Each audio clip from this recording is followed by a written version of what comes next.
Hi everyone, welcome to another Caketastic Cakes video. I'm going to show you guys today how to make the Hulk fist. And please, if you like, if you want to find me again, subscribe.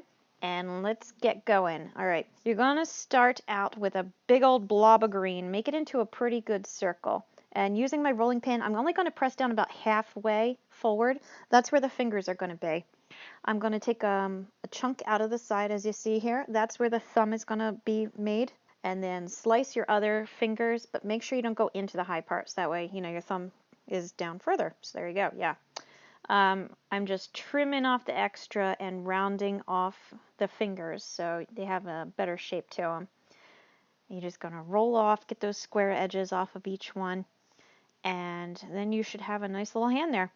Between each fingers, I just made an indentation to try to give a little feel for the separation. And now you start bending and working your fingers over. When you bend them over, you're going to see that they're more squarish. So just round them off again. In the palm there, you can see I use my tool to just press in a couple little hand marks, palm print marks. And I'm using my round tool and my knife to make fingernails on each of the fingers. And it is going to be sitting on the top of the cake like the fist is coming out. So I stuck two little lollipop sticks in there just to support it.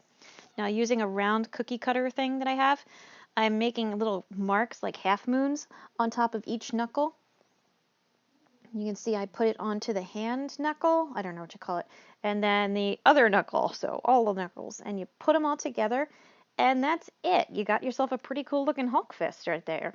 And if you found this helpful, please, once again, don't forget to like, please subscribe. Thanks, bye.